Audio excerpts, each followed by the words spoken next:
The David Pakman Show at davidpakman.com. The topic of happiness can be discussed in a psychological context, a cultural context, an economic context, probably in lots of other contexts as well. In graduate school, I actually wrote an economics paper on the connection between income and happiness. And it's very common that when we see these reports about self-reported happiness from different parts of the world, that the Scandinavian countries do really well. The Nordic countries do really well. And once again, Finland has come out on top as the happiest place on earth, according to a new UN report. Previously, it was Norway. Norway's still very, very high on the list.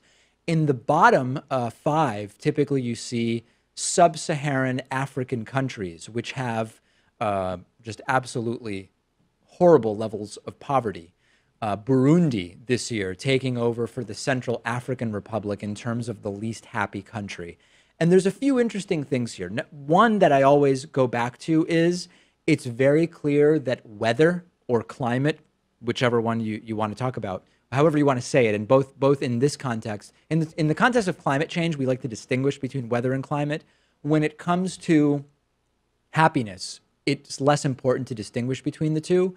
It doesn't really seem to impact happiness that much. Very often the happiest countries, and also the happiest parts of the United States, when you look at a state-by-state ranking, are not the places with what we would consider the nicest weather. They are often very cold places. They are often places that are very far north and have long periods of time during the winter with very little, or in the case of some of these Nordic countries, no sunlight whatsoever for long periods of time, sometimes just sort of twilight in the middle of the night. So although the work of people like Daniel Kahneman has shown us that in the short term, 2 years, maybe 3 years, moving to a place with better weather does seem to increase happiness.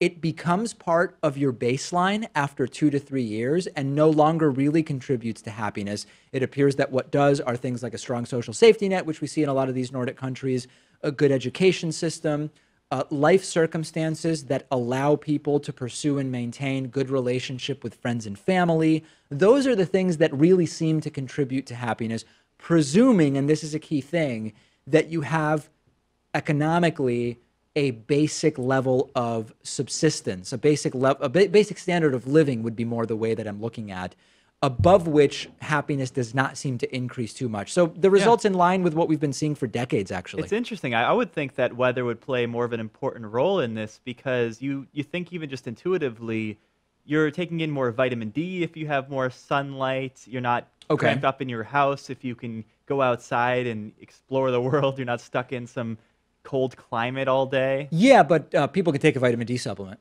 I guess. Yeah, I mean, so it's much easier to fix the vitamin D issue and the connection that might have to happiness than it is to fix living on less than $1 a day. Yeah, I just feel like if you're in a cold climate, you can't really go out and do much. I mean, maybe if you can do like snow sports and that sort of thing, but doesn't seem to impact happiness. Yeah, though. I think that's the exact strange thing that people presume that it does. Another interesting thing about Finland in particular is that it has one of the highest levels of heavy metal bands per capita, adjusted for the population. I don't know what that tells us. Yeah, it doesn't really. You don't really associate that with happiness. Yeah, not everything here is causal. Some of these are correlations, and that's it. No, but listen, it's very, very clear. And I know that the right often likes to attack some of these studies for faulty methodology because they kind of don't want to admit that places that are, by and large, more collectivist societies, more social democracies, societies that have decided that they're going to pool more of resources, sometimes with higher tax rates to provide more social welfare benefits. People generally seem to be happier there. And of course, there are exceptions. There are some Latin American countries that economically are not doing so well, that are still quite happy. I don't remember exactly which. I believe that Costa Rica might be one of them. There are obviously exceptions to a lot of these things. But by and large, when you look at Finland, Norway, Denmark, Iceland, Switzerland, you are looking at countries that have similar economies. Now, the other thing the right will say is, okay, fine. They're doing fine with their social democracy nonsense, but those are very homogenous white countries. And that's the reason that they're happy, that they don't see diversity. although there does not seem to be less happiness within those countries in the areas that have more diversity. So I've not seen any evidence to support that. Yeah, and that's why Trump wants people to come here from Scandinavian countries and not those so-called shithole countries. No, yes, of course. And a lot of those shithole countries, I guarantee you, have lower levels of happiness. So this is a really, really interesting topic to me. And I know there's people in our audience who also find it very interesting. And I want to compare this to, this is the UN study. I believe that it's Gallup that does another study where the methodology is different, I think. Haven't looked it up today, but the results are more or less similar. Like, even if you use a different scale and a different method, you're still ending up with pretty similar countries at the top of the list. Yeah, I mean, you can only really measure happiness based on self-reporting, I think. I guess you could maybe test for like serotonin and dopamine levels. Yeah, they never do that. But in the end of the day, I think at the end, it comes down to self-reporting. A lot of these are self-reporting. Some of them do use some other, they try to establish more objective metrics that relate to certain well-being indicators. So you can take it away from happiness and look at, quote, well-being, which relates to education, standard of living, accessibility of different services, and sort of if your do it by basic that. needs are taken care of, you can pursue other The goals. only problem with that is you are ascribing certain values to everybody. And so you could say, let's look at access to, this is a silly example, but let's look at access to community centers around the world. By using that to measure well-being, you're assuming that in every country, that's the way people, that is a way that people increase well-being, and there can be cultural differences there. So this is complex. There's no question that it's complex, but the UN study is considered a good one. The Gallup study also considered a good one. Mark and Scott Kelly are identical twins. They are astronauts, and I believe it's Mark Kelly, who is the husband of former Congresswoman Gabby Giffords, who was shot in Arizona. And both of them quite prominent now. Scott Kelly spent a year in space, in the International Space Station. And one of the very interesting things, I follow him on Instagram, that he's been doing since he returned from space, which I think has been at least a year, if not longer, is that he has been tested in comparison to his brother, his twin brother, Mark Kelly, to see what impact being in space for a year had on his physiology. And it turns out that some of the changes that took place while Scott Kelly was in space, loss of muscle mass, for example, are relatively quickly returning to where they were before and more closely matching up with the sort of genetic predisposition baseline that he and his twin brother Mark Kelly seem to have. But there are other ways, including some elements of gene expression, which have not returned to their pre-spacefaring status. And that is very, very interesting. And that is being compared now to Mark Kelly. One of the great things about having astronaut twins, when one spends a year in space, is that you can compare what the impact is of being in space to not being in space. And this is very, very relevant when we think about the future of Homo sapiens as a space-going, a spacefaring society. When you think back to the recently deceased astrophysicist Stephen Hawking, who said the future for humanity is not on this earth. If we want to endure long term, we're going to have to eventually become a multi-planet species. One of the big questions is, what is going to be the impact of both space travel and also potentially of being on other planets? Fascinating, fascinating study, and I look forward to seeing more results from it. Yeah, I'd like to see another study done, though, because I don't know if Mark Kelly, the astronaut who stayed home, would serve as the best control group. Because he's also been to space. He's been to space, and you know, most of these effects from going to space wear off within even a few hours. Right. And the rest can go away within like weeks or months. But because he's been to space already, I think there would be long-lasting effects from that. Yeah, it would be a cleaner control if one of the twins had never been to space, there's no doubt. But still, you can compare the long-term effect of having spent a long period of time in space versus just the short tour that Mark Kelly did. So very, very interesting news from the world of space travel, and both just all around really good guys. Since Gabby Giffords was shot, Mark Kelly has become a huge advocate for gun safety regulation, around climate. Scott Kelly also very, very active around issues of the climate, something that when you go to space and you get a sort of different perspective of what it means to be on Earth, of being not an American or a Norwegian or whatever, but just being someone who lives on Earth, you really see that. You don't see the lines on the maps when you're in outer space, and I think that's been a really relevant thing. Maybe the islands. That's about it. You see the lines on the islands. You see Australia. Sure. Yeah, you see borders. That's for sure. You see, I guess, coastline is what you see.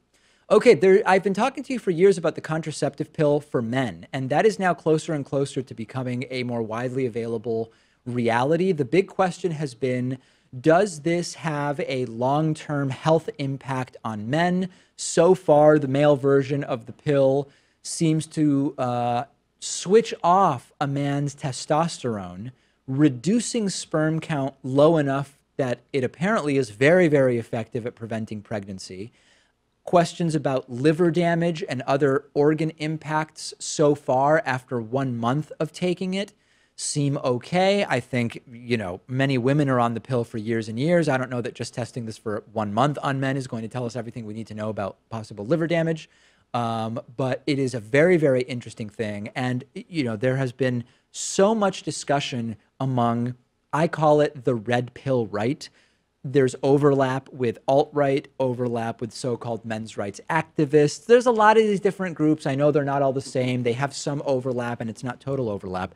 There's been a lot of discussion about their understanding of the world when it comes to parental rights and abortion rights on the basis that it's the woman who makes the decision about birth control, even though, of course, the man can choose to have a vasectomy, but that's not reversible, but it actually is, although not in all cases. So it's this very nebulous area. I think that a lot of those conversations are going to have to change once you have a more widely available, if it is indeed determined to be safe, male contraceptive pill. And I think this is a good thing. Why not have options for men to prevent pregnancy, right? There's absolutely no reason I can imagine that we wouldn't want to make that available. It seems like a very good thing. Certainly men won't be eager to sign up for taking this birth control pill, I think. You don't think so? Well, the side effects, I mean, obviously women have experienced side effects too when they take the birth control pill, anything from like acne to bloating or what have you. And sure. Men wouldn't want to take that on either. But I think the most significant one would be their testosterone getting lowered. Right. In an age where people are still trying to become, manly and bulk up and take even like testosterone replacement therapy, would they sign up for lowering their testosterone deliberately? That's a question I have, which is, does it lower testosterone in a way that you would experience the more generalized symptoms of what is called low T among men? I don't actually know the answer to that, because you would think the sort of obvious instinct is, wait a second, low testosterone for men is a medical condition which you would try to solve, as Pat is pointing out. If you take a pill that lowers sperm count by virtue of lowering testosterone, aren't you basically giving yourself all of the problems of having low T? I don't actually know the answer to that. Yeah, I'm just not sure. My sense is that most guys would not be willing to do that, and obviously women are taking sacrifices too when they go on the pill. I don't know. I think it's a steroid after all. I think there are a lot of men that would be very much willing to do this if the side effects of the low testosterone are not determined to be significant. I think the bigger concern was something like liver damage, and that seems, at least in a 1 month trial, though really you've got to test it longer to see what goes on with that, seems not to be a huge deal for now. Or would they even remember to take the pill? Of course, but that's no different than with women.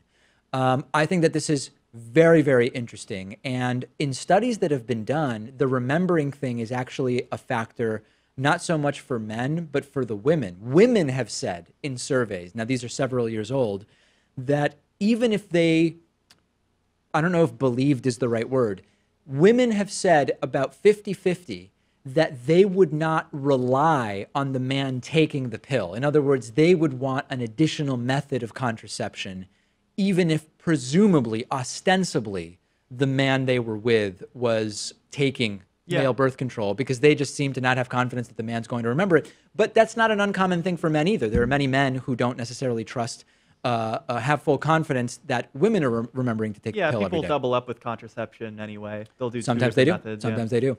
We will see. I think that there's no doubt that this is something that is going to be a new frontier in the world of contraceptives, and it's really a question of how is it ultimately going to work. There is not only the male pill in development, we've also talked about an injection, actually, which will, I think that there's tests on an injection male birth control that lasts something like 6 to 12 months. Or I don't know something about that one, but have you ever heard of that like on and off switch on the scrotum? No. That one seems a little bit invasive. Obviously, that involves a surgery, but that could be on its way. Yeah, that one seems less. I mean, listen, if you think guys aren't going to want to take a pill, I don't think most of them are going to want to have a switch installed on their scrotum. You know, I think that that's going to be even less popular than just taking a pill.